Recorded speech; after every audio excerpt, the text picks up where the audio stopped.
আসসালামু আলাইকুম। দৈনিক আর নিউজের বিশ্লেষণ অনুষ্ঠানে সবাইকে স্বাগত জানাচ্ছি। আমি তানজিলা টুইঙ্কেল। আমাদের আজকের বিশ্লেষণের মূল বিষয়টি হচ্ছে স্বাস্থ্য বিষয়ক সংস্কার কমিটির প্রতিবেদন। দর্শক, ইতোমধ্যে আমরা জেনে গেছি দেশের স্বাস্থ্য খাতে দীর্ঘদিন থেকে যেসব সমস্যা রয়েছে তা নিরসনে স্বাস্থ্য বিষয়ক সংস্কার কমিশনের সুপারিশগুলো অত্যন্ত গুরুত্বপূর্ণ ভূমিকা রাখবে উল্লেখ করে যেসব সুপারিশ এখনো বাস্তবায়নযোগ্য তা দ্রুত বাস্তবায়নের উদ্যোগ নেয়ার নির্দেশ দিয়েছেন প্রধান উপদেষ্টা ডক্টর মোহাম্মদ ইউনূস। সোমবার রাষ্ট্রীয় অতিথি ভবন যমুনায় তিনি স্বাস্থ্য খাত সংস্কার কমিশনের যে প্রতিবেদন তা হস্তান্তর অনুষ্ঠানে তিনি এ বিষয়ে বক্তব্য দিয়েছেন। এ বিষয়ে আসলে আমরা আরো যা জানতে পেরেছি, স্বাস্থ্য বিষয়ক সংস্কার কমিশনে এই প্রতিবেদনকে যুগান্তকারী পদক্ষেপ হিসেবে অভিহিত করেই প্রধান উপদেষ্টা বলেছেন যে স্বাস্থ্য খাতের যে সমস্যাগুলো বহুদিনের সমস্যা, এই সমস্যাগুলো আমরা যদি সমাধান করতে পারি তা হবে একটি যুগান্তকারী ঘটনা। তিনি আরো বলেছেন, সংস্কার কমিশনের যে সুপারিশ তা বাস্তবায়নের ক্ষেত্রে যেসব সুপারিশ বাস্তবায়নযোগ্য তা নিয়ে সংশ্লিষ্টদের এখনই মনোযোগী হতে হবে। এটা ছাড়াও তিনি নিজেও যা আসলে এ বিষয়ে আসলে পর্যালোচনা করে বুঝেছেন, একটি বড় সমস্যাই হচ্ছে ডক্টর ইউনূসের মতে একটি বড় সমস্যা হচ্ছে ডাক্তারের সংকট। আবার কোনো কোনো ক্ষেত্রে ডাক্তার থাকলেও যেখানে দরকার সেখানে আবার ডাক্তার পাওয়া যাচ্ছে না। এই সমস্যার একটি স্থায়ী সমাধান করতে হবে, কারণ চিকিৎসা ব্যবস্থা যে বিকেন্দ্রীকরণের উপর জোর দিয়েছেন, সেক্ষেত্রে এটা ছাড়া আসলে এই সমস্যাকে সমাধানের আসলে কোনো পথ আসলে খুঁজে পাওয়া যাচ্ছে না। কারণ চিকিৎসকদের যেখানে পোস্টিং সেখানে থাকাটাই নিশ্চিত করতে হবে। এরকম যদি চিকিৎসকদের যখন প্রয়োজন সেই অবস্থাতে যদি চিকিৎসকরা উপস্থিত না থাকেন, সেই ক্ষেত্রে তো আসলে চিকিৎসা ক্ষেত্রে এরকম অবহেলা কিংবা এই ধরনের যে প্রতিনিয়ত ঘটনাগুলো ঘটছে, জনগণ যে সকল আহ সমস্যাগুলো প্রতিনিয়ত ফেস করছেন, এগুলো আসলে সমাধান আদৌ কবে নাগাদ হতে পারে সেটা নিয়ে কিন্তু এখনো কোনো নিশ্চিত সমাধানে কেউই যেতে পারছে না। এছাড়া কমিশন প্রধান অধ্যাপক ডক্টর কে আজাদ খানের যে নেতৃত্ব, তার নেতৃত্বে উঠে এসেছে এই কমিশনের সদস্যরা তাদের প্রতিবেদন প্রধান উপদেষ্টার নিকট হস্তান্তর করেছেন। এ সময় আরো উপস্থিত ছিলেন কমিশন প্রধান জাতীয় অধ্যাপক ডাক্তার কে আজাদ খানের নেতৃত্বে এই কমিশনের সদস্যরা তাদের প্রতিবেদন প্রধান উপদেষ্টার নিকট হস্তান্তর করেছেন। এ সময় সে সাথে আরো উপস্থিত ছিলেন বাংলাদেশ মেডিকেল বিশ্ববিদ্যালয়ের জনস্বাস্থ্য স্বাস্থ্য ইনফরমেটিক্স বিভাগের অধ্যাপক ডাক্তার মোহাম্মদ জাকির হোসেন, অধ্যাপক লিয়াকত আলী, ডাক্তার সাইব আক্তার, সাবেক সচিব রেজা, ডাক্তার আজহারুল ইসলাম, ডাক্তার সৈয়দ মোহাম্মদ আকরাম হোসেন। এছাড়া আরো ছিলেন ডাক্তার সৈয়দ আতিকুল হক, ডাক্তার আহমেদ এহসানুর রহমান এবং শিক্ষার্থী প্রতিনিধি উমায়ের আফিফ। স্বাস্থ্য বিষয়ক সংস্কার কমিশনের যে অন্য দুই সদস্য ছিলেন তারাও কিন্তু সেখানে উপস্থিত ছিলেন, ডাক্তার নাইলা জামান খান এবং ডাক্তার মুজাহিরুল হক। দর্শক, বাংলাদেশের যে স্বাস্থ্য খাত, এই স্বাস্থ্য খাতের দুর্নীতি কিন্তু আজীবন রয়েই গেছে। এটি আসলে দীর্ঘদিনের একটি সমস্যা। এটি অনেক দিকেই কিন্তু এই বিভিন্ন স্তরে স্তরে কিন্তু ছড়িয়ে ছিটে আছে, আর এই বিভিন্ন স্তরগুলোই কিন্তু প্রভাব ফেলছে এই স্বাস্থ্য খাতের যে অভিযোগগুলো প্রতিনিয়ত উঠে আসছে এর উপর।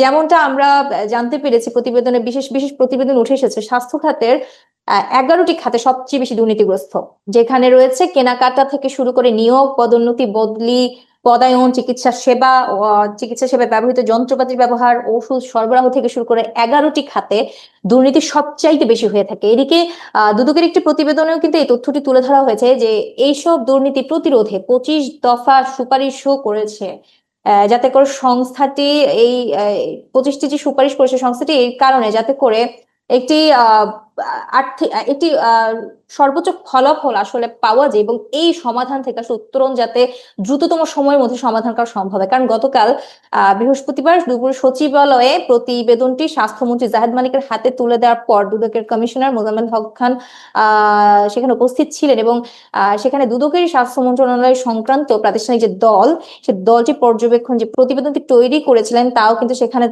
ওনারা দুদক থেকে জমা দেওয়া হয়েছে। এছাড়া এইসব দুর্নীতি প্রতিরোধে 25 দফা সুপারিশও কিন্তু করেছে সংস্থাটি। গত বৃহস্পতিবার দুপুরে সচিবালয়েও কিন্তু প্রতিবেদনটি স্বাস্থ্যমন্ত্রী জাহেদ মালিকের হাতেও তুলে দেন দুদকের কমিশনার মোজাম্মেল হক খান। এছাড়া দুদকের স্বাস্থ্য মন্ত্রণালয় সংক্রান্ত যে প্রাতিষ্ঠানিক দলটি রয়েছে তার সে পর্যবেক্ষণ দলটিও কিন্তু প্রতিবেদন তৈরি করে দিয়েছিলেন।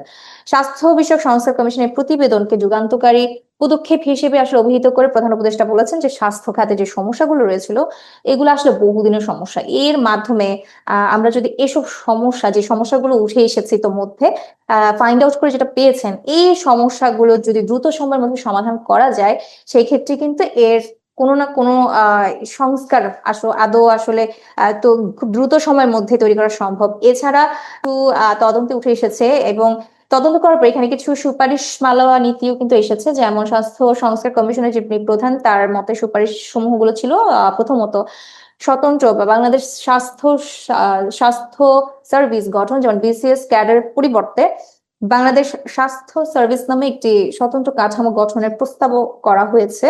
এর পরবর্তীতে রাখা হয়েছে যে ক্যারিয়ার প্ল্যানিং বা পদোন্নতি, অর্থাৎ স্বাস্থ্য সেবা শিক্ষা ব্যবস্থায় 3টি বিভাগে যে লাইন প্রমোশন, তার জন্য পর্যাপ্ত পদ সোপান তৈরির প্রস্তাবও রাখা হয়েছে। এছাড়া কর্মকর্তাদের জন্য প্রতিযোগিতামূলক পরীক্ষার মাধ্যমে সুপিরিয়র এক্সিকিউটিভ সার্ভিসে প্রবেশের সুযোগ সৃষ্টির সুপারিশও কিন্তু করা হয়েছে।